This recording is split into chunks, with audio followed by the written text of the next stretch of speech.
Hari ini kita akan menjelajahi salah satu spot bersejarah yang wajib dikunjungi yaitu Museum Jakarta. Dengan suasana bangunan klasik yang begitu khas dan dikelilingi oleh nuansa kolonial, tempat ini bukan hanya tentang sejarah, tapi juga cerita-cerita menarik dari masa lalu yang masih terasa hingga sekarang. Penasaran ada apa saja di dalam? Ikuti perjalanan seru kita ini karena kita bakal melihat koleksi unik, spot foto menarik dan tentu saja belajar banyak tentang Jakarta dari zaman dulu hingga sekarang. Jadi, sudah siap untuk petualangan siang ini? Ayo kita mulai explore. Let's go!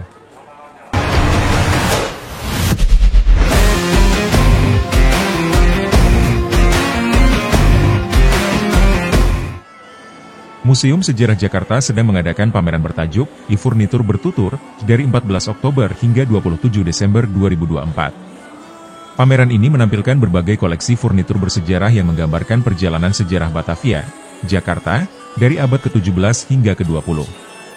Selain memamerkan kursi dan perabot seperti kursi Raden Saleh dan tempat tidur ayunan bayi, pameran ini juga menyajikan teknologi interaktif dan edukasi untuk memperdalam pemahaman pengunjung, terutama anak muda, tentang sejarah di balik furnitur tersebut.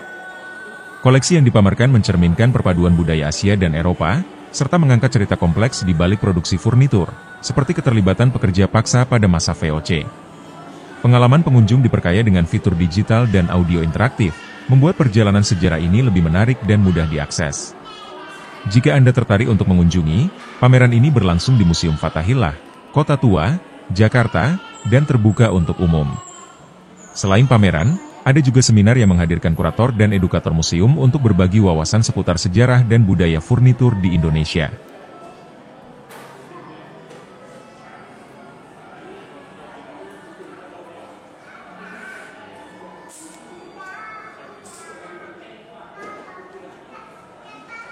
Pameran e-Furnitur Bertutur di Museum Sejarah Jakarta, yang berlangsung dari 14 Oktober hingga 27 Desember 2024, adalah acara bersejarah yang menampilkan perjalanan panjang furnitur-furnitur klasik dan antik, sekaligus memadukan teknologi interaktif untuk memberikan pengalaman edukatif yang mendalam bagi pengunjung. Pameran ini mengangkat 41 koleksi furnitur dengan latar belakang sejarah Batavia, kini Jakarta, menggambarkan perpaduan budaya Asia dan Eropa yang hadir melalui kursi, kabinet, dan perabot yang dipakai pada masa kolonial hingga abad ke-20. Di dalam pameran, e-Furnitur Bertutur di Museum Sejarah Jakarta, salah satu koleksi yang menarik perhatian adalah tempat tidur ayunan bayi. Tempat tidur ini tidak hanya berfungsi sebagai perabot untuk menidurkan bayi tetapi juga mengandung makna sejarah dan budaya. Ayunan tersebut, yang terbuat dari kayu dengan desain tradisional, mencerminkan pola pengasuhan dan kehidupan masyarakat pada masa kolonial. Biasanya, tempat tidur ayunan ini dipakai oleh keluarga dari kalangan menengah dan atas, serta menjadi simbol kemakmuran dan kasih sayang dalam tradisi keluarga saat itu. Selain fungsi praktis, perabot ini menggambarkan peran sosial perempuan dalam keluarga dan menampilkan keterampilan tukang kayu lokal dalam mengolah material alami menjadi benda bernilai seni tinggi. Keberadaan ayunan bayi di pameran ini juga memberikan pengunjung wawasan tentang bagaimana aspek kehidupan pribadi di Batavia ikut terpengaruh oleh dinamika sosial dan ekonomi yang berkembang pada era kolonial. Perabot seperti ini, yang terlihat sederhana namun penuh makna, adalah bagian dari upaya kuratorial pameran untuk menyoroti bahwa furnitur bukan sekadar benda mati, tetapi menyimpan cerita tentang orang-orang yang pernah menggunakannya dan budaya yang melingkupinya. Selain itu, pengunjung dapat menemukan kursi celon dan kursi Raffles, yang memiliki kaitan erat dengan masa kekuasaan Inggris di Hindia Belanda, serta kursi gereja Portugis dan kursi Dewan Hindia, yang memperlihatkan keragaman pengaruh budaya asing pada desain dan fungsinya. Tak hanya furnitur yang berkaitan dengan kehidupan elit, pameran ini juga menyuguhkan furnitur pesisir dan kursi beranda, memperlihatkan gaya hidup masyarakat pesisir di Batavia, serta perabot-perabot rumah yang menggambarkan kehidupan di tengah lautan, menekankan pentingnya perairan dalam aktivitas perdagangan dan kehidupan sehari-hari masyarakat kolonial. Selain perabot kayu, pengunjung bisa melihat beragam keramik antik, seperti piring dan guci dari Cina, botol kecap dari Jepang, serta keramik asal Jerman, menunjukkan aliran perdagangan lintas benua yang berkembang pesat pada masa itu. Pameran ini juga memajang alat-alat pertukangan dan jenis kayu yang digunakan dalam pembuatan furnitur masa lampau, yang memberi wawasan tentang keterampilan tukang kayu lokal yang berperan besar dalam produksi barang-barang rumah tangga. Tak hanya fokus pada aspek sejarah, pameran e-Furnitur Bertutur juga menghadirkan unsur teknologi dan edukasi, seperti fitur augmented reality, AR, dan audio interaktif, yang memungkinkan pengunjung merasakan pengalaman belajar yang lebih mendalam. Teknologi ini membuat pengunjung bisa memindai kode QR untuk mendapatkan informasi lebih detail tentang setiap koleksi, menjadikan pengalaman museum lebih menarik dan imersif, terutama bagi anak muda. Selain itu, Seminar dan diskusi dengan kurator dan edukator museum turut diadakan selama periode pameran untuk memperluas wawasan tentang sejarah furnitur dan mengaitkannya dengan perkembangan teknologi di era modern. Pameran ini juga merupakan hasil kolaborasi dengan berbagai pihak, termasuk Dinas Kebudayaan DKI Jakarta, Kemendikbudristek, dan organisasi seperti Southeast Asia Museum Services, SEAMS, yang memperkaya konsep dan konten pameran. Melalui kegiatan ini, penyelenggara berharap pengunjung, terutama generasi muda, dapat memahami nilai-nilai sejarah dan budaya yang terkandung dalam furnitur dan menjadikannya sebagai sumber inspirasi untuk masa depan. Pada akhirnya, pameran e-furnitur bertutur bukan hanya menawarkan pengalaman visual tentang keindahan dan nilai seni perabotan, tetapi juga membuka dialog tentang peran furnitur dalam merefleksikan identitas dan dinamika sosial masyarakat dari masa ke masa, menciptakan pemahaman yang lebih mendalam tentang sejarah Jakarta dan Indonesia secara keseluruhan.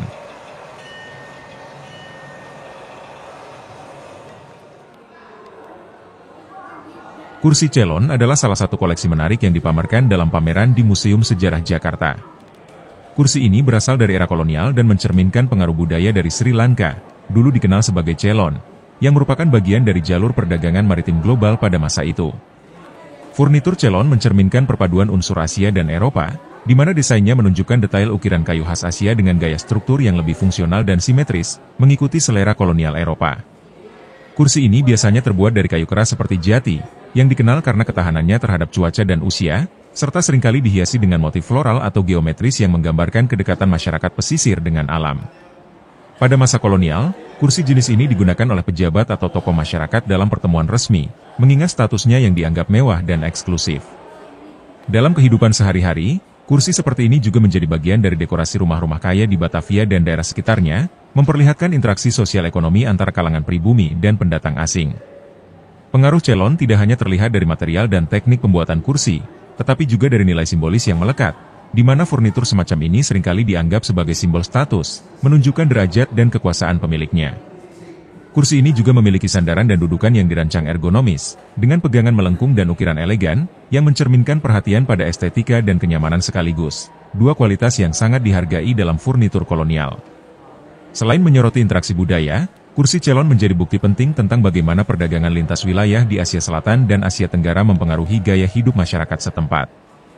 Melalui koleksi ini, pameran furnitur bertutur berhasil memberikan perspektif tentang bagaimana objek sehari-hari seperti kursi dapat menyimpan cerita panjang tentang kolonialisme, interaksi budaya, dan perubahan sosial.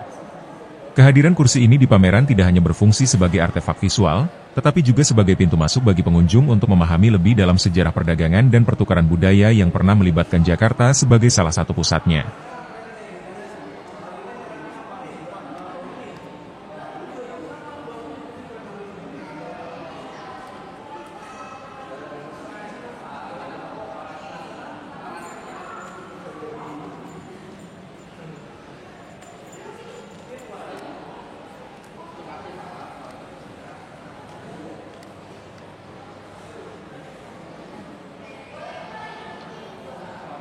Di sebelah kanan ini adalah katalog pameran, di furnitur Hindia Lama, yang dipamerkan di Museum Sejarah Jakarta mengangkat kisah-kisah dari masa kolonial Hindia Belanda melalui perabotan yang digunakan masyarakat Batavia dan wilayah sekitarnya. Furnitur-furnitur ini tidak sekadar objek sehari-hari, tetapi juga medium yang merefleksikan perubahan sosial, ekonomi, dan budaya sepanjang abad ke-17 hingga ke-20. Beberapa perabot unggulan dalam katalog ini mencakup kursi bergaya Eropa dengan sentuhan ornamen Asia, seperti kursi Raffles, kursi Dewan Hindia, dan kursi gereja Portugis, yang menunjukkan persilangan antara desain barat dan pengaruh lokal. Selain itu, pameran memamerkan kabinet pesisir dan kursi beranda yang menggambarkan gaya hidup di rumah-rumah kolonial, di mana ruang-ruang terbuka menjadi penting dalam menghadapi iklim tropis. Perabot seperti tempat tidur ayunan bayi mencerminkan adat istiadat dan praktik pengasuhan tradisional, sementara koleksi alat pertukangan dan jenis-jenis kayu yang digunakan dalam pembuatan furnitur memberikan wawasan tentang keterampilan tangan dan teknologi yang berkembang saat itu. Katalog ini juga menyoroti beberapa furnitur bersejarah yang mencerminkan status sosial pemiliknya, di mana kayu-kayu mahal seperti jati dan mahoni sering digunakan untuk membuat kursi dan meja berukir dengan motif flora dan fauna. Selain menampilkan furnitur lokal, katalog ini memperkenalkan pengaruh perdagangan global melalui koleksi keramik asing dari Cina, Jepang, dan Jerman, yang memperkaya lanskap budaya di Hindia Belanda.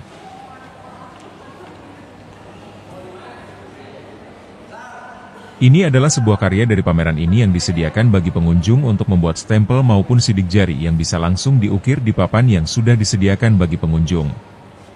Lebih lanjutnya mari kita tanyakan pada kurator yang ada di sini. Buat kenang-kenangan dari ininya, pamerannya. Mungkin kakaknya nanti kesini lagi bisa lihat lagi itu ada kenang-kenangan. Jadi stempel-stempel ini tuh untuk kenang-kenangan di sini. Iya. Ini stempelnya ada apa aja? Ada bangku, ada temanya, ada batik-batik ini. Cuman kalau ini kayaknya kurang ya kak. Kalau jari baru di kayak gini contohnya. Sidik jari gitu ya? Iya. Ini orang Portugisnya kak yang mulai yang membuka. Yang bikin ini? Iya, orang Portugis. Jadi ini buat sidik jari. Iya, sidik jari juga bisa, ini juga bisa. Begini. Ini ya? Di mana aja? Iya, di mana aja. Oh gitu.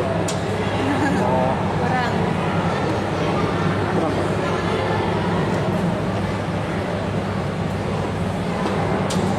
Oh iya.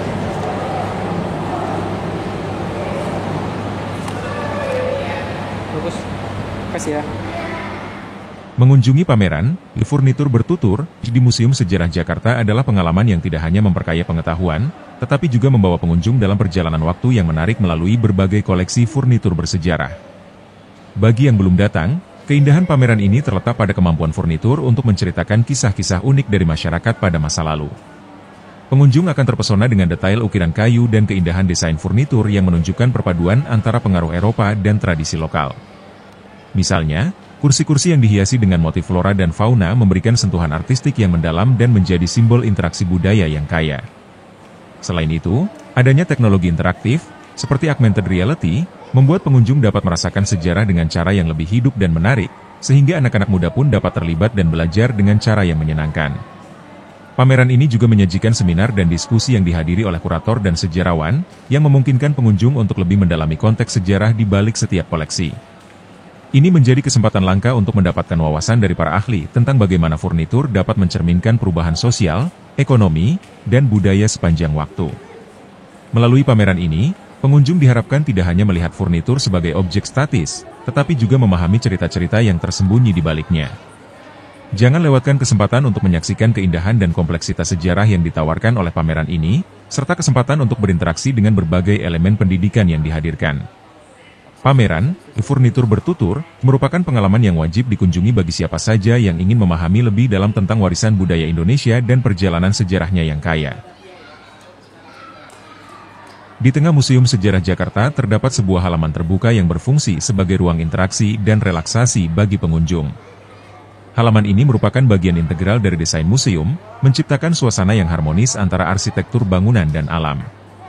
Dikelilingi oleh dinding-dinding bersejarah, halaman ini menyajikan pengalaman visual yang memukau, dengan lanskap yang dipenuhi tanaman hijau, bunga-bunga tropis, dan pepohonan yang rindang, menciptakan nuansa tenang dan damai di tengah hiruk-pikuk kota Jakarta. Halaman ini juga sering digunakan untuk berbagai kegiatan edukatif, seperti lokakarya seni, pertunjukan budaya, dan pameran sementara yang melibatkan seni rupa dan kerajinan tangan. Ruang terbuka ini tidak hanya berfungsi sebagai tempat bersantai, tetapi juga sebagai panggung untuk menampilkan kreativitas lokal dan merayakan warisan budaya Indonesia. Di samping itu, pengunjung dapat menemukan sejumlah patung dan instalasi seni yang ditempatkan di sekitar halaman, memberikan sentuhan estetika tambahan yang mengundang perhatian dan memicu diskusi di kalangan pengunjung. Desain halaman yang terbuka memungkinkan cahaya alami masuk, memberikan kesan hangat dan mengundang, serta menciptakan kesempatan bagi pengunjung untuk mengambil foto yang indah di antara koleksi seni dan tanaman. Dengan adanya area duduk yang nyaman, pengunjung dapat menikmati suasana halaman sambil mempelajari sejarah furnitur dan artefak lainnya di dalam museum. Halaman ini juga menjadi titik pertemuan yang strategis, menghubungkan berbagai bagian museum dan memberikan akses yang mudah bagi pengunjung untuk menjelajahi koleksi yang ada. Tidak hanya sebagai ruang fisik, halaman ini juga berfungsi sebagai pengingat akan pentingnya hubungan antara manusia dan lingkungan, mendorong kesadaran akan pelestarian alam dan budaya. Dengan mengadakan acara-acara yang melibatkan komunitas, museum memanfaatkan halaman ini untuk membangun keterhubungan antara masyarakat dan sejarah, memperkaya pemahaman pengunjung tentang identitas budaya Indonesia.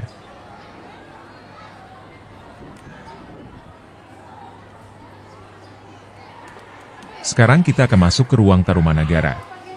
Dijelaskan bahwa kerajaan yang berdiri pada abad ke-4 hingga ke-7 Masehi dan merupakan salah satu kerajaan tertua di Indonesia, khususnya di Pulau Jawa. Terletak di daerah yang kini dikenal sebagai Provinsi Banten dan sekitarnya, Tarumanagara memainkan peran penting dalam sejarah awal Indonesia, terutama dalam pengembangan budaya, agama, dan sistem pemerintahan.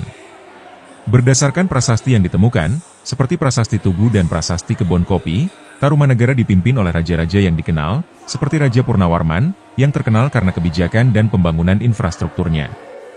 Raja Purnawarman adalah sosok yang sangat berpengaruh, dikenal karena program-program pembangunannya yang meliputi saluran irigasi dan jalan, yang mendukung pertanian dan perdagangan.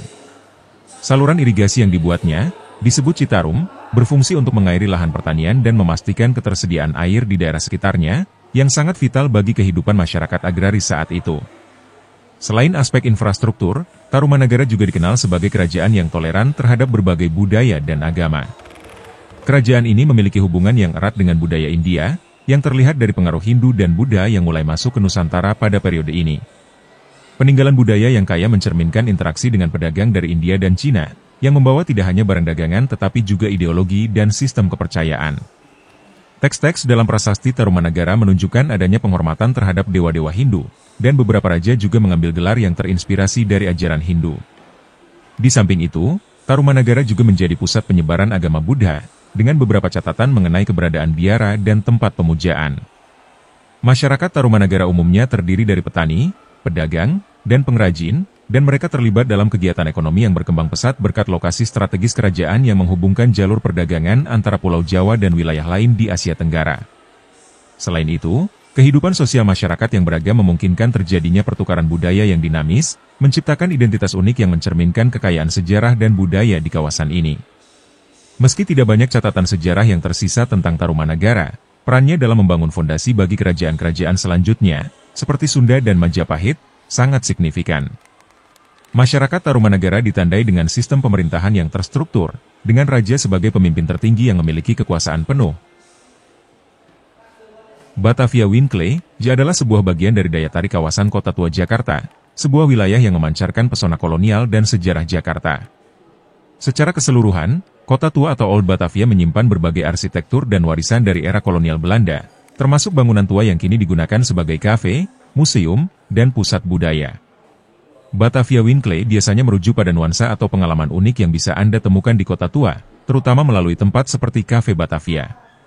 Kafe ini terkenal dengan dekorasi interior yang elegan bergaya era 1930-an dan koleksi foto klasik yang menghiasi dinding, menjadikannya titik pertemuan populer bagi wisatawan maupun warga lokal.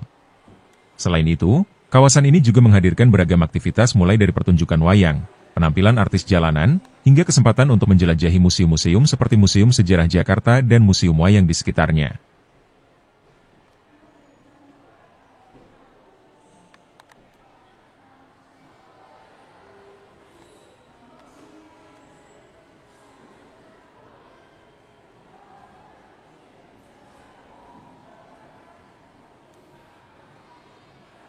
Galeri Melaka adalah pusat pameran budaya dan sejarah di Melaka, Malaysia, yang menampilkan warisan bersejarah Kota Melaka sebagai salah satu pelabuhan terpenting di Asia Tenggara.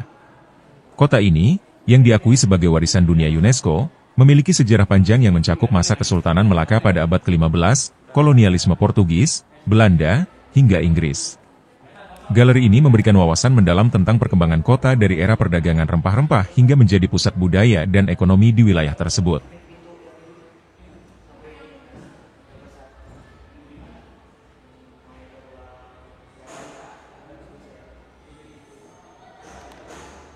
Di depan kita ini adalah sebuah peninggalan sejarah yaitu Buni.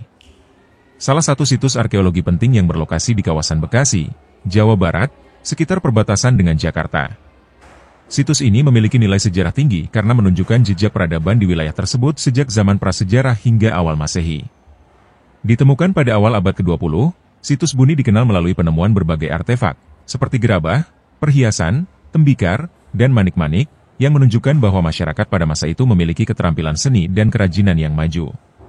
Salah satu temuan penting dari situs ini adalah adanya tembikar dengan pola hias yang menggambarkan budaya lokal yang berkembang sebelum masuknya pengaruh Hindu-Buddha.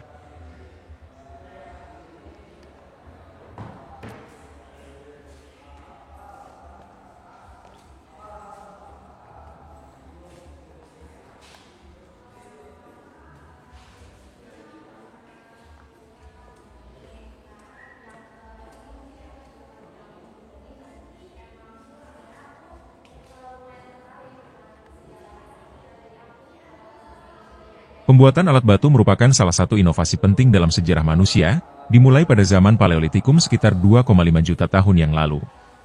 Alat batu dibuat dengan teknik perkusif atau pemukulan batu menggunakan batu keras lain, bertujuan untuk memecah atau memahat batu hingga menghasilkan sisi tajam. Teknik ini dikenal sebagai flaking, di mana batu inti, core, dipukul untuk menghasilkan serpihan batu, flakes, dengan tepi yang tajam. Bahan yang digunakan biasanya berupa batu keras seperti rijang, flint, basal, obsidian, atau kuarsa, karena sifatnya mudah dibentuk tetapi tetap kuat. Salah satu teknik awal adalah teknik oldowan, yang menghasilkan alat sederhana seperti kapak rimbas dan alat penetak. Alat-alat ini digunakan oleh manusia purba untuk berburu, memotong daging, atau mengolah bahan pangan. Seiring perkembangan zaman, teknik pembuatan alat batu semakin kompleks, seperti teknik Acheulean yang menciptakan kapak genggam dengan bentuk lebih simetris. Pada tahap yang lebih maju di zaman Mesolitikum dan Neolitikum, teknik pengesahan juga mulai diterapkan untuk membuat alat yang lebih halus dan efektif, seperti pisau atau cangkul batu. Alat batu menjadi bukti penting kemampuan adaptasi dan kreativitas manusia dalam memenuhi kebutuhan hidup, serta menunjukkan perkembangan teknologi sepanjang evolusi manusia.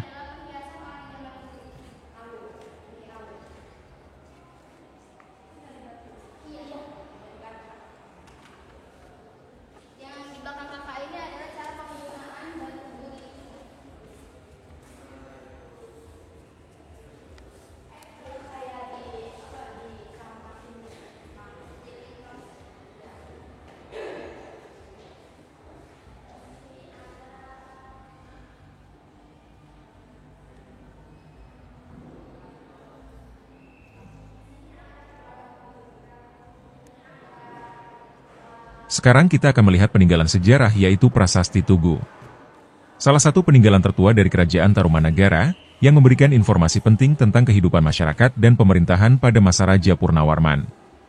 Ditemukan di daerah Tugu, Cilincing, Jakarta Utara, prasasti ini terbuat dari batu bundar dengan aksara Palawa dan bahasa Sanskerta, mengisahkan proyek besar pembangunan saluran air pada abad ke-5 Masehi. Prasasti ini menyebutkan pembangunan Sungai Gomati sepanjang 12 km dan Sungai Chandrabaga sebagai bagian dari upaya Purnawarman untuk mengatasi masalah irigasi dan banjir, serta mendukung sektor pertanian di wilayahnya. Setelah proyek ini selesai, Raja Purnawarman mengadakan upacara kurban besar-besaran dengan mempersembahkan 100 ekor sapi sebagai tanda syukur kepada para dewa, menunjukkan pentingnya hubungan spiritual antara kekuasaan kerajaan dan alam. Prasasti Tugu tidak hanya memberikan informasi teknis mengenai irigasi, tetapi juga menggambarkan kecanggihan administrasi dan teknologi masa itu, sekaligus mencerminkan pengaruh budaya India melalui penggunaan aksara dan ritual kurban. Ini menegaskan bahwa Kerajaan Tarumanagara telah memiliki sistem pemerintahan yang terstruktur dan kemampuan untuk mengelola sumber daya alam secara efektif.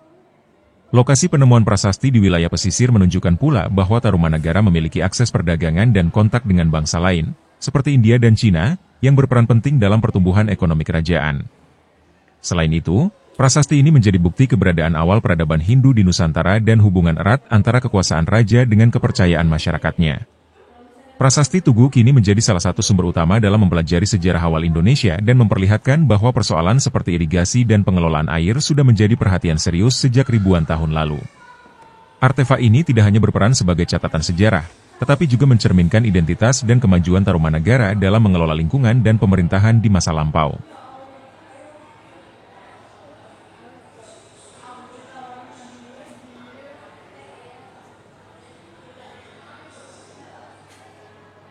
Ini adalah sebuah patung arca Wisnu Cibuaya. Artefak arkeologis penting yang ditemukan di Desa Cibuaya, Kabupaten Karawang, Jawa Barat. Penemuan arca ini mengungkap jejak budaya Hindu-Buddha di wilayah tersebut pada masa lampau, khususnya selama masa pengaruh Kerajaan Tarumanagara. Arca pertama ditemukan pada tahun 1951 secara tidak sengaja oleh warga setempat, dengan penemuan arca tambahan menyusul pada 1957 dan 1977. Penemuan arca-arca tersebut mengisyaratkan adanya pusat pemujaan dan aktivitas keagamaan Hindu di daerah ini. Arca ini menggambarkan sosok Wisnu dengan ciri-ciri khas seperti cakra dan sangha, yang melambangkan kekuatan dan peran dewa sebagai pemelihara alam semesta.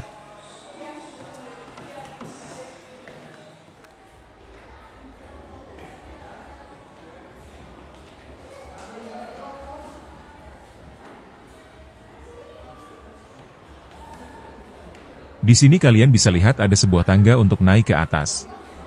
Penasaran kan ada apa saja di atas? Let's go, mari kita naik dan explore.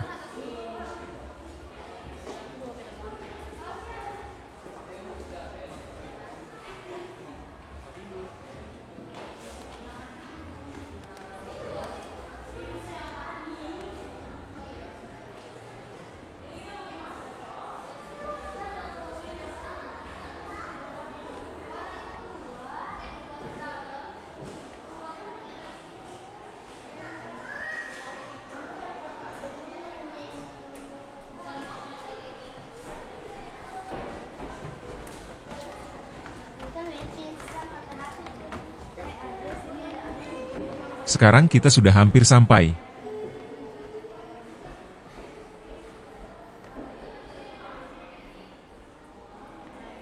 Dan inilah suasana di atas yang sudah bikin kita penasaran.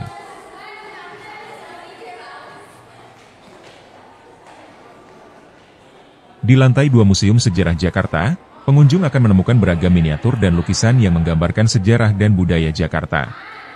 Ruangan ini menyajikan koleksi yang memperlihatkan peristiwa-peristiwa penting, arsitektur klasik, serta kehidupan masyarakat Jakarta dari berbagai era.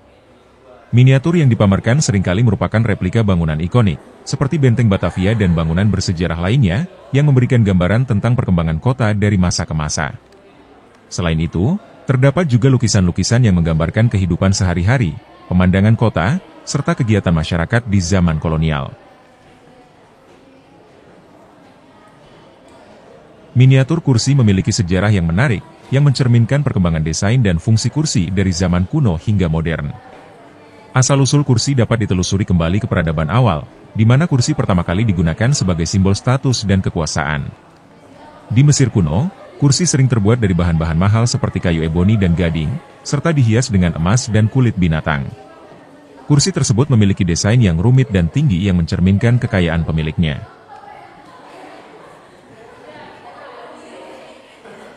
Kotak penyimpanan memiliki sejarah yang kaya dan beragam, terutama dalam konteks penggunaannya sebagai wadah untuk menyimpan barang berharga, dokumen penting, dan berbagai objek lainnya. Di masa lalu, kotak penyimpanan seringkali terbuat dari bahan-bahan alami seperti kayu, kulit, atau logam, dan dirancang untuk memberikan perlindungan terhadap barang-barang di dalamnya.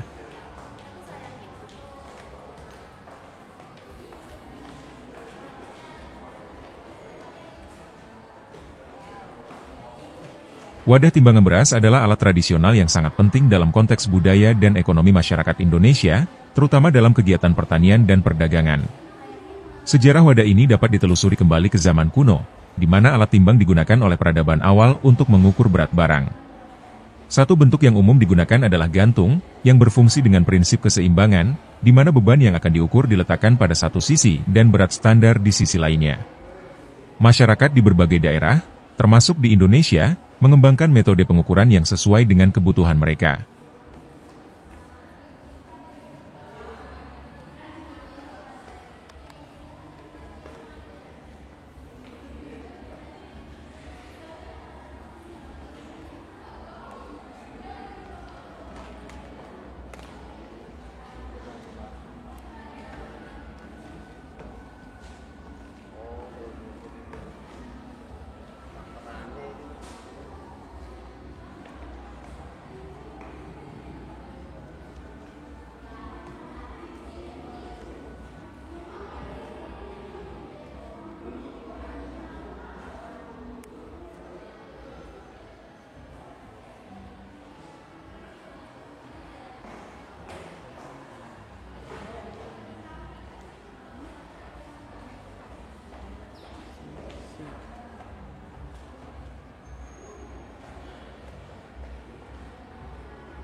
Museum-museum di Jakarta mencerminkan perjalanan panjang sejarah kota dan bangsa Indonesia, menawarkan gambaran tidak hanya tentang perkembangan sosial dan budaya, tetapi juga perubahan politik dan ekonomi dari masa kolonial hingga era modern.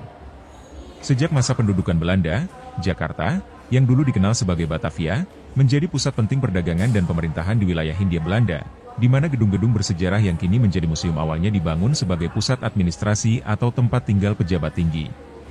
Salah satu museum paling ikonik, Museum Sejarah Jakarta atau yang sering disebut Museum Fathahillah, terletak di kawasan Kota Tua dan menempati bekas balai kota Batavia yang dibangun pada tahun 1710, mencerminkan arsitektur khas kolonial. Gedung ini menjadi saksi bisu perkembangan kota dari masa Batavia yang eksotis dan brutal hingga Jakarta yang modern dan dinamis.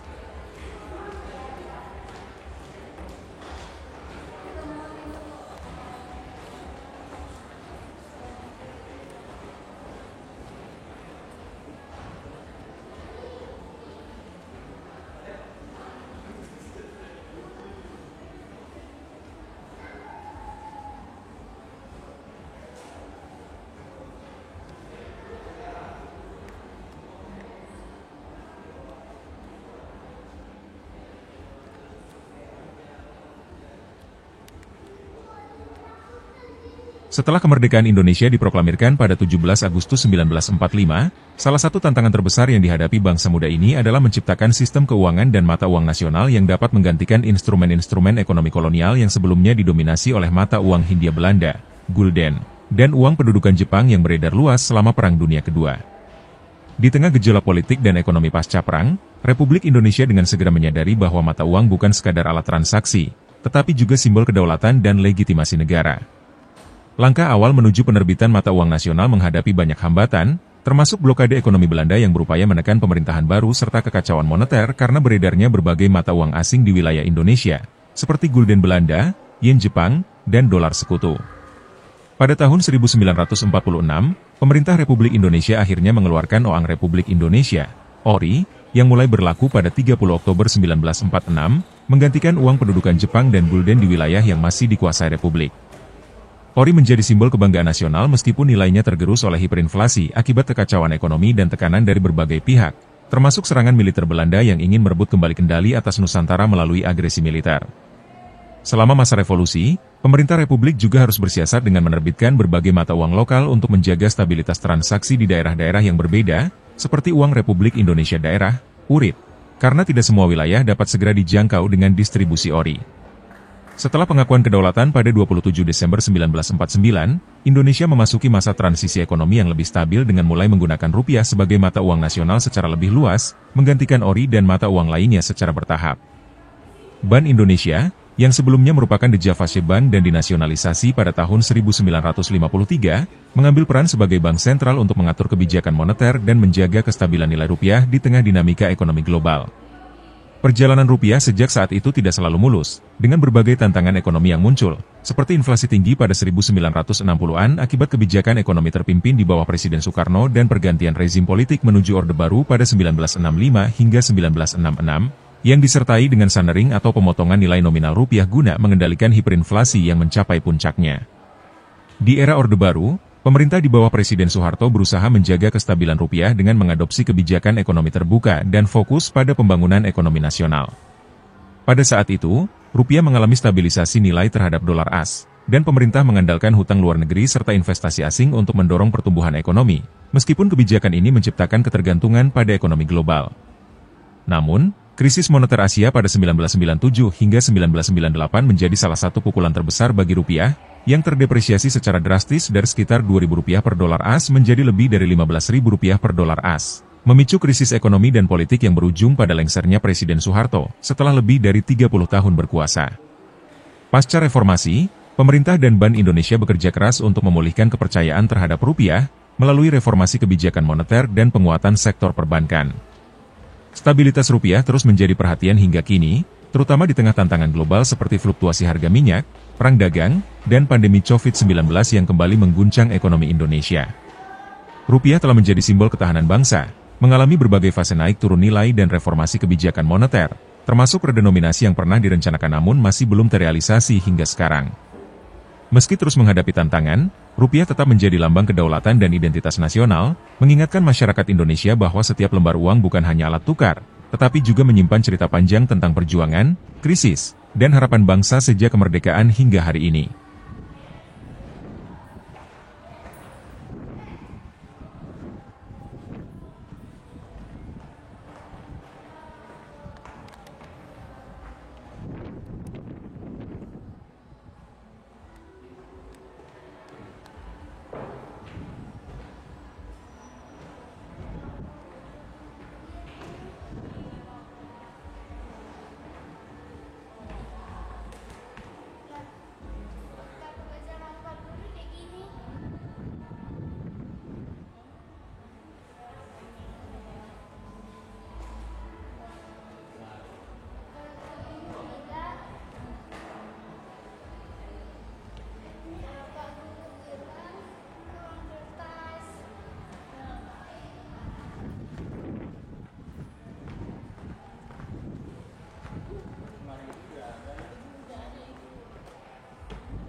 Sekarang kita akan menuju ruang Balai Kota di Museum Sejarah Jakarta, adalah salah satu bagian paling monumental dari gedung bersejarah ini, yang menampilkan suasana pemerintahan kolonial Belanda saat Batavia masih menjadi pusat administrasi Hindia Belanda. Gedung ini dulunya merupakan Stadhuis atau Balai Kota Batavia, dibangun pada tahun 1710 dengan gaya arsitektur khas Eropa abad ke-18, dan berfungsi sebagai pusat pemerintahan, pengadilan, hingga tempat eksekusi bagi narapidana di alun-alun depan gedung, yang kini dikenal sebagai Taman Fathahillah. Memasuki ruang balai kota, pengunjung akan disuguhi suasana otentik dengan dinding tebal, lantai batu, serta furnitur antik yang mencerminkan otoritas pemerintahan kolonial. Terdapat meja dan kursi kayu berukir yang digunakan untuk rapat dewan, lengkap dengan lambang VOC, Verenigde Oost-Indische Compagnie, menegaskan peran Batavia sebagai pusat kekuasaan ekonomi dan politik Belanda di Nusantara. Di ruangan ini, pengunjung juga bisa melihat replika peta Batavia kuno, surat-surat resmi, dan dokumen-dokumen perjanjian yang menunjukkan bagaimana kebijakan kolonial dijalankan, termasuk pengaturan perdagangan rempah, pajak, dan kontrol atas wilayah-wilayah sekitarnya. Selain itu, beberapa lukisan potret pejabat Belanda dan gubernur jenderal yang pernah memimpin Hindia Belanda menghiasi dinding, memperkuat kesan formalitas dan kekuasaan yang melekat pada ruang ini.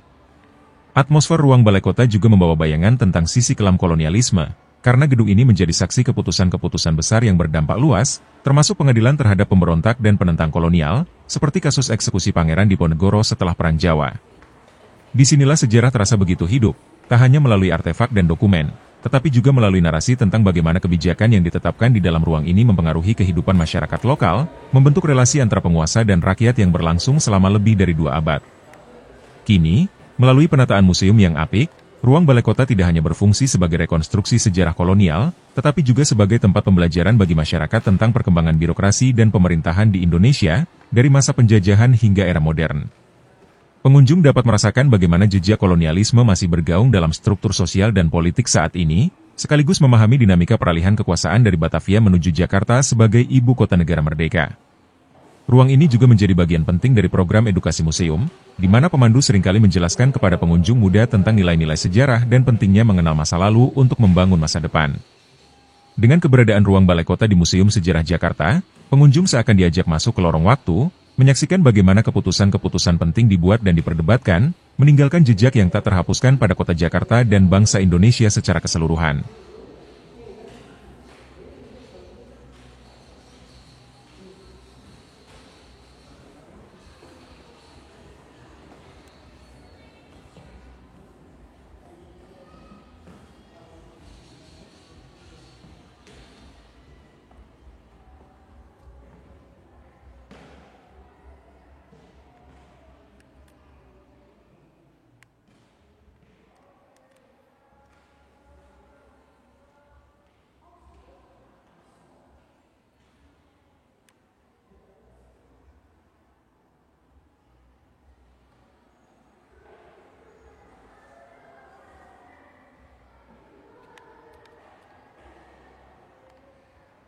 Sekarang eksplor kita di raung ini sudah selesai, saatnya kita kembali dan menuju ruang peralatan rumah tangga yang ada di ruang tengah museum ini. Mari ikuti terus perjalanan kita.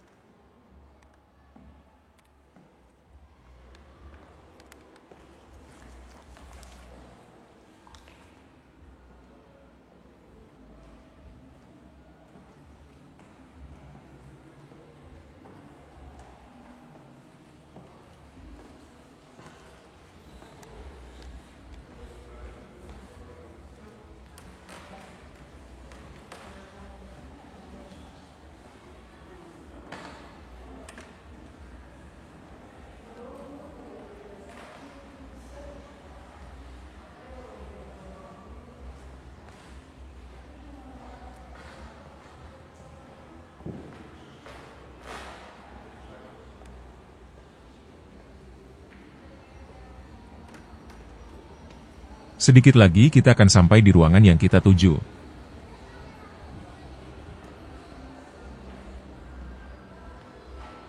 Nah, ini adalah ruang perlengkapan rumah tangga di Museum Sejarah Jakarta, menawarkan jendela ke masa lalu yang memperlihatkan kehidupan sehari-hari masyarakat Batavia dari era kolonial hingga masa-masa awal kemerdekaan, dengan menampilkan berbagai benda yang digunakan di rumah-rumah tradisional maupun kolonial.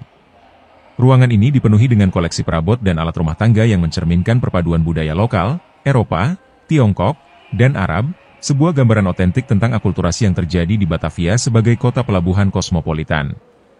Berbagai barang seperti peti kayu ukiran khas Jawa, kursi rotan bergaya Hindia Belanda, dan meja makan panjang berbahan jati menunjukkan bagaimana estetika Eropa bercampur dengan kerajinan lokal dalam perabot rumah tangga. Di sudut lain, pengunjung dapat melihat koleksi peralatan dapur seperti kendi tanah liat, teko porselen dari Tiongkok, sendok dan garpu perak, serta wajan-wajan besi besar yang digunakan untuk memasak dalam jumlah besar, mencerminkan kebiasaan masyarakat Batavia yang gemar menjamu tamu dengan berbagai hidangan lokal dan mancanegara.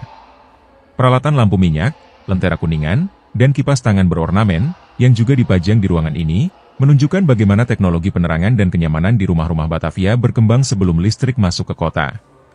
Di sisi lain, terdapat tempat tidur berkelambu, lemari pakaian antik, serta cermin-cermin besar dengan bingkai kayu berukir, menggambarkan gaya hidup kaum berada pada masa kolonial, yang memadukan kemewahan dan fungsionalitas. Selain peralatan yang dimiliki oleh orang-orang kaya, ruangan ini juga memamerkan benda-benda yang digunakan oleh masyarakat kelas pekerja, seperti alat-alat mencuci manual berupa papan penggilas dan ember kayu, yang menunjukkan kerasnya kehidupan domestik di masa lalu. Koleksi lain seperti timbangan kuno dan stoples kaca berisi rempah-rempah mengisyaratkan peran penting perdagangan dalam kehidupan sehari-hari, di mana banyak rumah tangga Batavia juga berfungsi sebagai pusat distribusi barang dagangan. Di setiap sudut ruangan, pengunjung dapat merasakan bagaimana perubahan zaman, mulai dari pengaruh kolonial hingga nasionalisasi setelah kemerdekaan, turut membentuk gaya hidup dan peralatan yang digunakan masyarakat Jakarta dari waktu ke waktu. Ruangan ini tidak hanya berfungsi sebagai galeri benda mati, tetapi juga membawa cerita tentang dinamika kehidupan keluarga, peran perempuan dalam urusan domestik, serta perubahan nilai-nilai sosial di masyarakat perkotaan. Melalui berbagai program interaktif, seperti tur edukatif dan lokakarya membuat kerajinan tradisional, Museum Sejarah Jakarta menghidupkan kembali memori kolektif tentang rumah tangga masa lampau dan mengajak pengunjung untuk merefleksikan hubungan antara benda-benda ini dengan identitas budaya masa kini. Ruang perlengkapan rumah tangga, dengan detail-detail yang menawan dan koleksi yang kaya, tidak hanya memperlihatkan aspek materi kehidupan sehari-hari, tetapi juga menjadi cerminan perjalanan panjang Jakarta dari sebuah kota pelabuhan kolonial menjadi pusat kehidupan urban modern, di mana jejak masa lalu masih tersimpan dalam setiap perabot dan alat rumah tangga yang dipamerkan di dalam museum ini.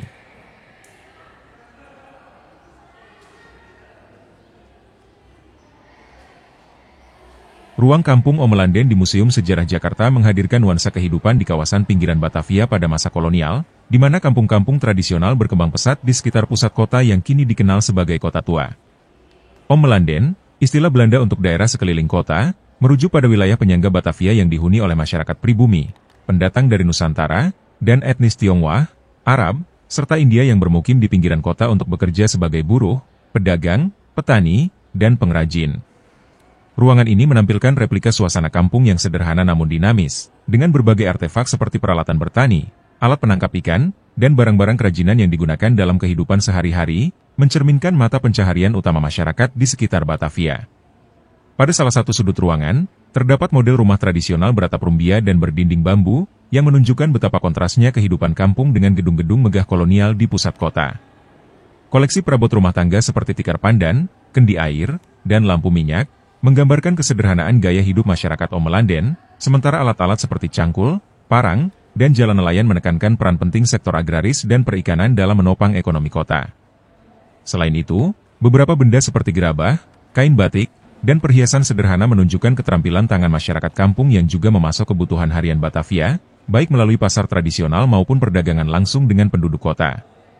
Ruangan ini juga menyoroti pentingnya interaksi budaya antara berbagai kelompok etnis di Omelanden, di mana pernikahan antar budaya dan pertukaran tradisi menciptakan harmoni sosial sekaligus keragaman identitas yang khas. Di bagian lain, terdapat peta kuno yang menggambarkan wilayah-wilayah Omelanden seperti Meester Cornelis, kini Jatinegara, dan Tanah Abang, serta keterangan tentang rute-rute sungai dan kanal yang digunakan sebagai jalur transportasi utama pada masa itu. Kanal-kanal ini menghubungkan kampung-kampung di pinggiran dengan pusat Batavia, mempercepat distribusi barang dan memperkuat hubungan ekonomi antara masyarakat Omelanden dan elit kota.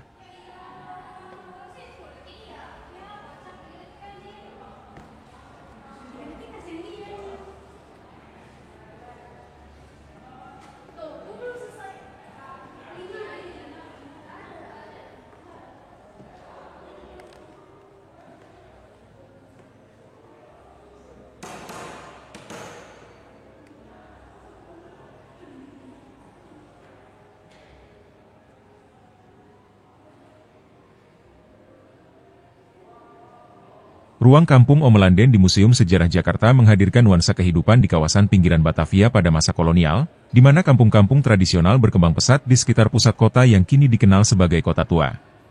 Omelanden, istilah Belanda untuk daerah sekeliling kota, merujuk pada wilayah penyangga Batavia yang dihuni oleh masyarakat pribumi, pendatang dari Nusantara, dan etnis Tionghoa, Arab, serta India yang bermukim di pinggiran kota untuk bekerja sebagai buruh, pedagang, petani, dan pengrajin. Ruangan ini menampilkan replika suasana kampung yang sederhana namun dinamis, dengan berbagai artefak seperti peralatan bertani, alat penangkap ikan, dan barang-barang kerajinan yang digunakan dalam kehidupan sehari-hari, mencerminkan mata pencaharian utama masyarakat di sekitar Batavia. Pada salah satu sudut ruangan, terdapat model rumah tradisional beratap rumbia dan berdinding bambu, yang menunjukkan betapa kontrasnya kehidupan kampung dengan gedung-gedung megah kolonial di pusat kota. Koleksi perabot rumah tangga seperti tikar pandan, kendi air, dan lampu minyak, menggambarkan kesederhanaan gaya hidup masyarakat Omelanden, sementara alat-alat seperti cangkul, parang, dan jalan nelayan menekankan peran penting sektor agraris dan perikanan dalam menopang ekonomi kota. Selain itu, beberapa benda seperti gerabah, kain batik, dan perhiasan sederhana menunjukkan keterampilan tangan masyarakat kampung yang juga memasok kebutuhan harian Batavia, baik melalui pasar tradisional maupun perdagangan langsung dengan penduduk kota. Ruangan ini juga menyoroti pentingnya interaksi budaya antara berbagai kelompok etnis di Omelanden, di mana pernikahan antar budaya dan pertukaran tradisi menciptakan harmoni sosial sekaligus keragaman identitas yang khas. Di bagian lain, terdapat peta kuno yang menggambarkan wilayah-wilayah Omelanden seperti Meester Cornelis, kini Jatinegara, dan Tanah Abang, serta keterangan tentang rute-rute sungai dan kanal yang digunakan sebagai jalur transportasi utama pada masa itu. Kanal-kanal ini menghubungkan kampung-kampung di pinggiran dengan pusat Batavia, mempercepat distribusi barang dan memperkuat hubungan ekonomi antara masyarakat Omelanden dan elit kota. Namun, di balik dinamika kehidupan ini, ruang ini juga memperlihatkan sisi gelap dari relasi kekuasaan kolonial, di mana kampung-kampung di Omelanden seringkali mengalami eksploitasi dan penindasan, seperti pemaksaan kerja rodi, pajak tinggi, dan kebijakan segregasi yang membatasi akses masyarakat pribumi ke pusat kota. Salah satu bagian ruangan menyimpan arsip dan replika dokumen terkait pemberontakan dan protes dari warga kampung terhadap ketidakadilan kolonial, mengingatkan pengunjung bahwa di balik kesederhanaan dan ketekunan masyarakat Omelanden, terdapat perjuangan keras untuk mempertahankan martabat dan hak-hak mereka. Kehidupan di kampung Omelanden juga menjadi cerminan dari bagaimana resistensi dan adaptasi berjalan berdampingan, di mana masyarakat pinggiran tetap menjalankan tradisi dan nilai-nilai lokal sambil beradaptasi dengan tuntutan ekonomi dan sosial yang dibawa oleh modernitas kolonial. Museum Sejarah Jakarta merancang ruang ini tidak hanya sebagai tempat pamer benda-benda sejarah, tetapi juga sebagai ruang refleksi yang mengajak pengunjung untuk memahami betapa pentingnya peran masyarakat pinggiran dalam membangun fondasi kota Jakarta. Di era modern, jejak kehidupan Omelanden masih bisa dilihat di kawasan-kawasan seperti Tanah Abang dan Pasar Minggu, yang berkembang dari kampung agraris menjadi pusat perdagangan dan pemukiman urban. Dengan demikian, ruang kampung Omelanden di museum ini bukan hanya menjadi tempat untuk melihat artefak masa lalu, tetapi juga menjadi medium untuk menghubungkan sejarah lokal dengan identitas Jakarta saat ini, mengingatkan kita bahwa kota ini tidak hanya dibangun oleh tembok-tembok kolonial, tetapi juga oleh tangan-tangan masyarakat biasa di kampung-kampung sekitarnya yang terus bekerja dan beradaptasi menghadapi perubahan zaman.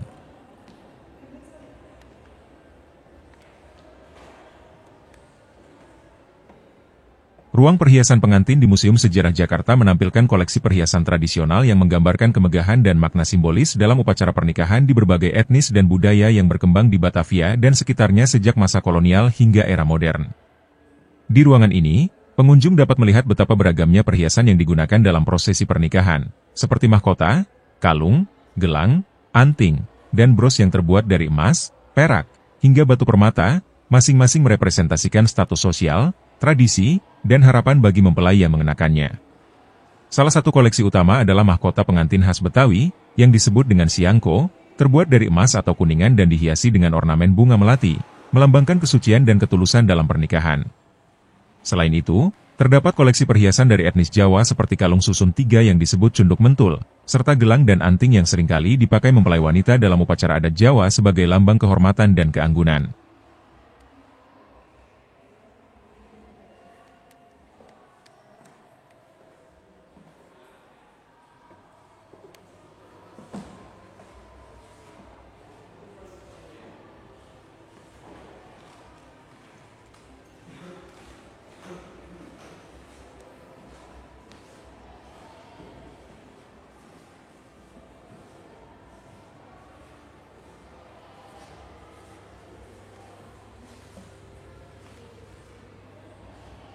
Museum Sejarah Jakarta menawarkan pengalaman visual yang memukau, menampilkan koleksi perabotan antik dengan desain yang mencerminkan kekayaan estetika dan dinamika sosial ekonomi pada masa kolonial.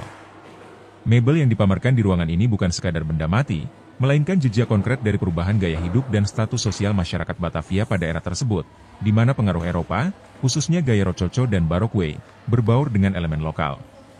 Koleksi furnitur seperti meja tulis berornamen rumit, lemari pakaian besar berbahan kayu jati, dan kursi berlengan yang dilapisi rotan menunjukkan bagaimana keahlian para pengrajin Nusantara digunakan untuk memenuhi selera estetis kaum elit kolonial dan peranakan.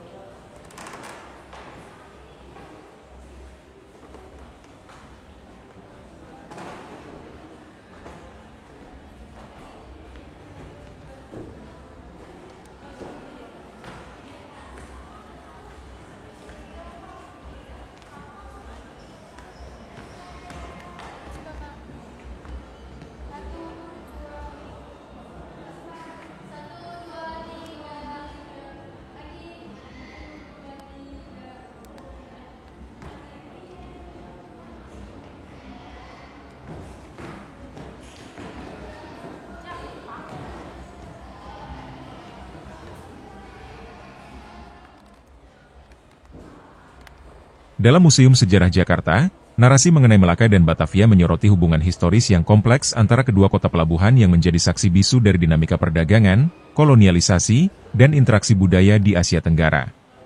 Melaka, yang dikenal sebagai pusat perdagangan internasional pada abad ke-15 dan 16, menjadi tempat bertemunya berbagai bangsa, seperti Arab, India, Tiongkok, dan Eropa, yang menjalin hubungan dagang dan budaya. Dengan letaknya yang strategis di Selat Melaka, kota ini menarik perhatian Portugis, yang menguasai Melaka pada tahun 1511, dan kemudian Belanda yang berupaya merebut kekuasaan atas jalur perdagangan rempah-rempah yang sangat menguntungkan. Di sisi lain, Batavia, yang didirikan oleh Belanda pada tahun 1619 di bekas lokasi Jayakarta, segera berkembang menjadi pusat administrasi kolonial dan perdagangan rempah-rempah yang baru. Museum ini menggambarkan bagaimana Batavia, yang dirancang dengan arsitektur Eropa dan kanal-kanal yang mirip dengan Venesia, berfungsi sebagai markas besar VOC, Verenigde de Ostische Compagnie, untuk mengontrol jalur perdagangan di Asia, termasuk komoditas berharga seperti lada, cengkih, dan kayu manis. Dalam ruang pameran yang menampilkan peta kuno, artefak dagang, dan dokumen sejarah, pengunjung dapat melihat bagaimana kedua kota ini saling berinteraksi, dari pertempuran untuk merebut kekuasaan, hingga pergeseran ekonomi yang terjadi ketika Batavia mengambil alih peran Melaka sebagai pusat perdagangan utama di wilayah tersebut. Artefak yang dipamerkan mencakup benda-benda yang ditemukan di kedua lokasi, seperti tembikar Tiongkok, peralatan dagang, serta senjata yang digunakan dalam konflik antara Belanda dan para pedagang Melayu, menciptakan gambaran yang jelas tentang bagaimana pengaruh Melaka bertahan dalam perkembangan budaya dan ekonomi Batavia. Melalui narasi ini, museum mengajak pengunjung untuk memahami bahwa meskipun Melaka dan Batavia memiliki karakteristik dan jalur sejarah yang berbeda, keduanya terjalin dalam satu jaringan perdagangan yang lebih besar dan saling memengaruhi, menciptakan warisan sejarah yang kaya dan beragam di Asia Tenggara. Keduanya juga mencerminkan dampak kolonialisme yang mendalam, yang tidak hanya merombak tatanan sosial ekonomi lokal tetapi juga memperkaya budaya melalui akulturasi yang terjadi di antara penduduk lokal dan kolonial. Melalui pameran yang interaktif dan informatif, Museum Sejarah Jakarta menghidupkan kembali kisah Melaka dan Batavia, mengajak pengunjung untuk merenungkan pentingnya kedua kota ini dalam konteks sejarah perdagangan global, serta bagaimana warisan budaya yang ditinggalkan masih terlihat dalam kehidupan sehari-hari masyarakat Indonesia modern. Dengan demikian, narasi ini tidak hanya berfungsi untuk menyampaikan informasi, tetapi juga untuk menginspirasi pemahaman yang lebih dalam tentang perjalanan sejarah yang membentuk identitas Jakarta dan kontribusinya terhadap sejarah regional yang lebih luas.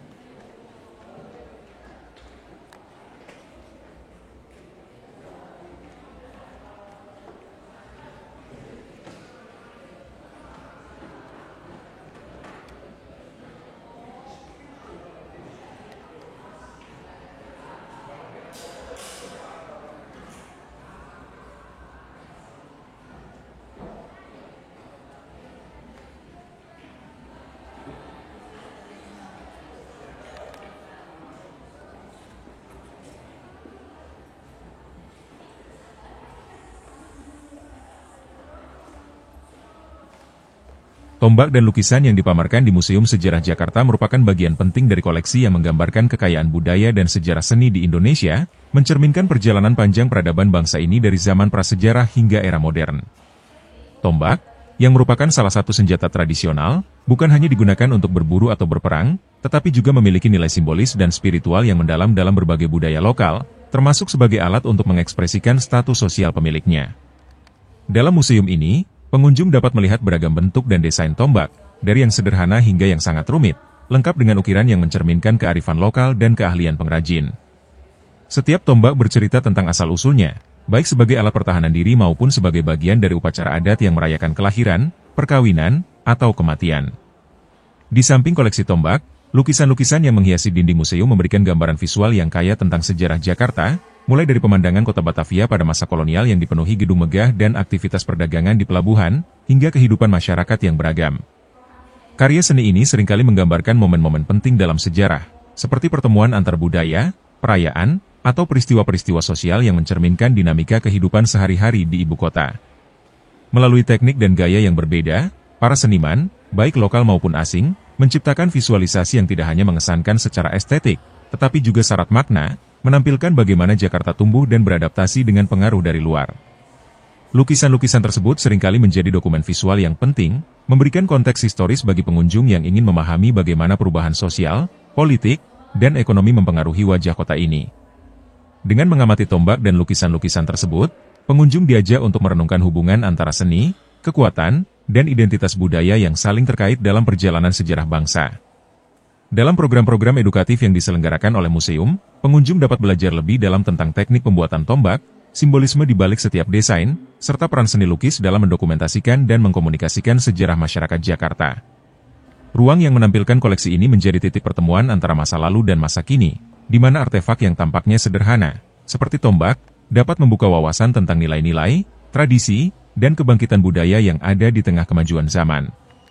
Melalui narasi yang dibangun oleh koleksi ini, Museum Sejarah Jakarta tidak hanya menjaga warisan sejarah, tetapi juga mengajak masyarakat untuk menghargai dan merayakan keragaman budaya yang telah membentuk identitas Jakarta sebagai kota global yang kaya akan sejarah dan tradisi.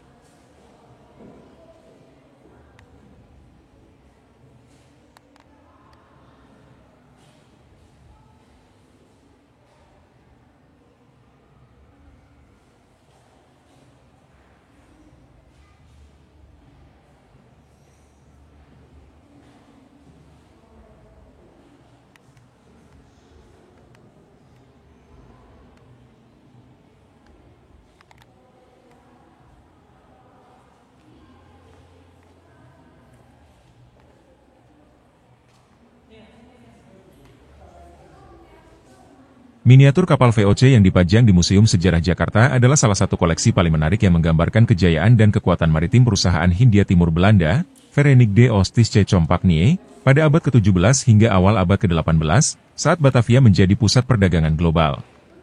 Kapal miniatur ini, dengan detail yang sangat mendetail, merepresentasikan berbagai jenis kapal yang digunakan oleh VOC, mulai dari kapal dagang besar yang membawa rempah-rempah berharga dari Kepulauan Nusantara hingga kapal perang yang berfungsi melindungi kepentingan perdagangan Belanda dari serangan musuh, termasuk bajak laut dan kekuatan lokal. Setiap aspek dari miniatur ini, dari bentuk lambung kapal yang aerodinamis hingga susunan layar yang terbuat dari kain halus, mencerminkan keterampilan tinggi para pengrajin kapal pada masa itu dan memberikan wawasan mendalam tentang teknik pelayaran serta navigasi yang digunakan oleh para pelaut Eropa.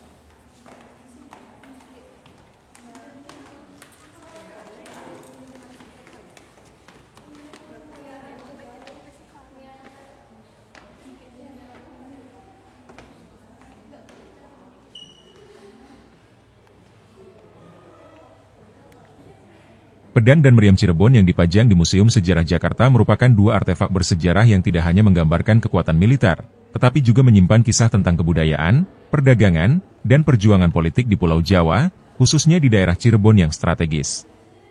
Meriam yang terbuat dari tembaga ini adalah saksi bisu dari pertempuran sengit dan strategi pertahanan yang diterapkan oleh Kesultanan Cirebon, yang berperan penting dalam menjaga jalur perdagangan rempah-rempah yang menghubungkan Jawa dengan berbagai negara di Asia dan Eropa pada abad ke-15 hingga ke-17.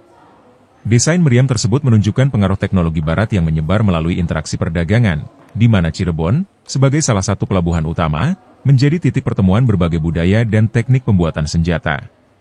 Sementara itu, pedang Cirebon, dengan ukiran-ukiran halus dan gagang yang sering dihiasi dengan ornamen tradisional, mencerminkan seni metalurgi dan kerajinan tangan yang berkembang di kawasan ini. Pedang tersebut tidak hanya digunakan sebagai alat pertahanan diri, tetapi juga sebagai simbol status dan kehormatan pemiliknya, seringkali diwariskan dari generasi ke generasi di kalangan bangsawan dan prajurit.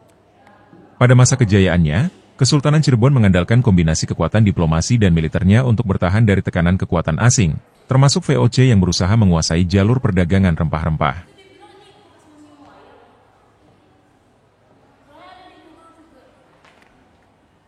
Ruang Perjanjian Sunda Kelapa di Museum Sejarah Jakarta menyimpan kisah penting mengenai interaksi awal antara kerajaan-kerajaan di Nusantara dan kekuatan asing, terutama dengan kedatangan bangsa Eropa yang berusaha menguasai jalur perdagangan rempah yang kaya di wilayah ini. Ruangan ini menampilkan berbagai artefak dan dokumen yang berhubungan dengan perjanjian yang dibuat pada tahun 1522 antara Kesultanan Banten dan Portugis, di mana Banten diakui sebagai salah satu pusat perdagangan terkemuka di Nusantara, serta peran Sunda Kelapa, yang kini dikenal sebagai Jakarta, sebagai pelabuhan strategis yang menghubungkan berbagai pulau di Indonesia dan dunia luar.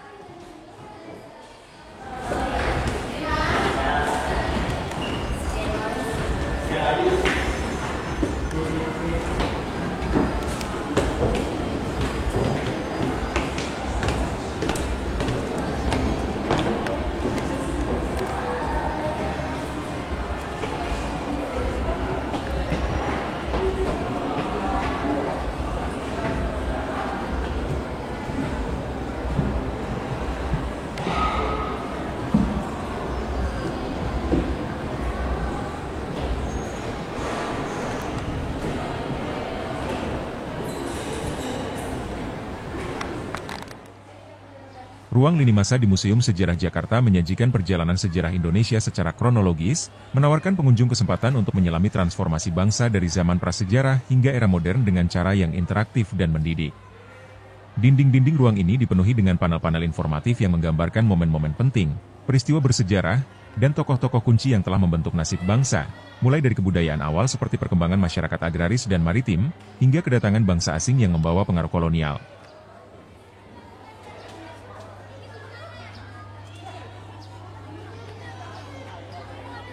Sekarang kita akan menuju penjara bawah tanah di Museum Sejarah Jakarta, atau lebih dikenal sebagai penjara Fathahillah, menyimpan kisah kelam dan penuh ketegangan dari era kolonial Belanda, di mana banyak tahanan politik, kriminal, dan lawan-lawan kolonial dipenjara dalam kondisi yang sangat mengerikan.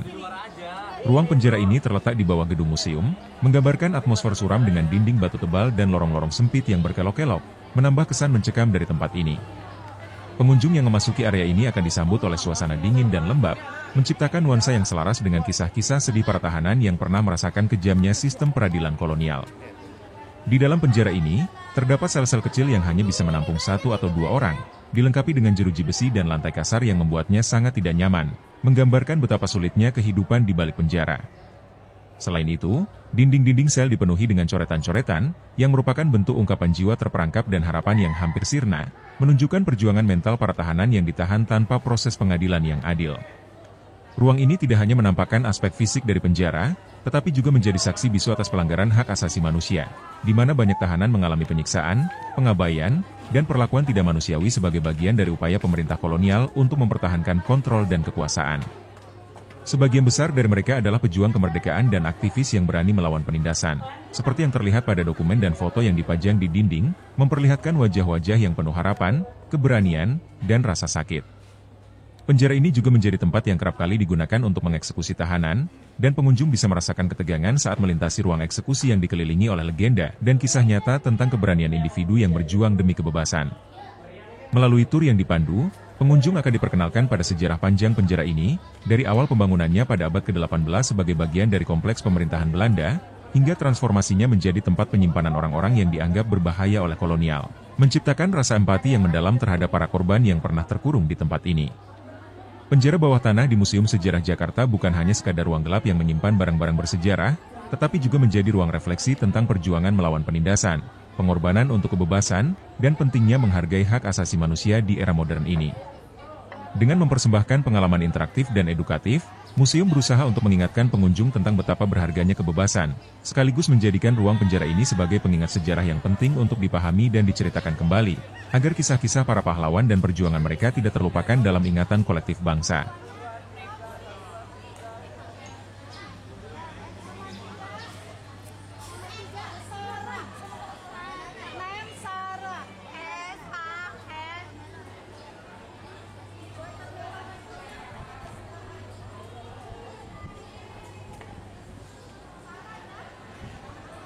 Sebagai penutup perjalanan kita di Museum Sejarah Jakarta, kami harap Anda merasakan keajaiban dan kekayaan sejarah yang tersimpan di setiap sudut ruang pameran ini. Museum ini bukan hanya sekadar tempat untuk melihat artefak dan benda bersejarah, tetapi juga merupakan jendela menuju masa lalu yang mengajak kita untuk merenungkan perjalanan panjang yang telah dilalui bangsa Indonesia, dari zaman prasejarah hingga era modern. Melalui koleksi yang beragam, mulai dari ruang-ruang yang menggambarkan kehidupan sehari-hari masyarakat di Batavia hingga ruang yang menyentuh aspek perjuangan kemerdekaan, kami berharap Anda mendapatkan wawasan baru tentang identitas dan warisan budaya yang membentuk Jakarta dan bangsa ini.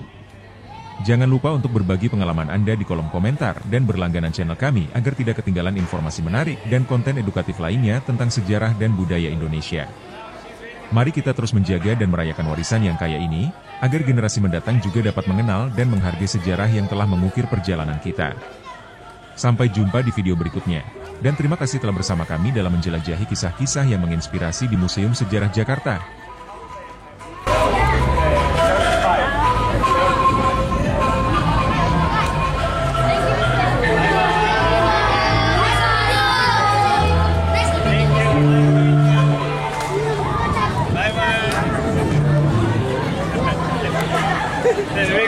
Bütün okullara şöyle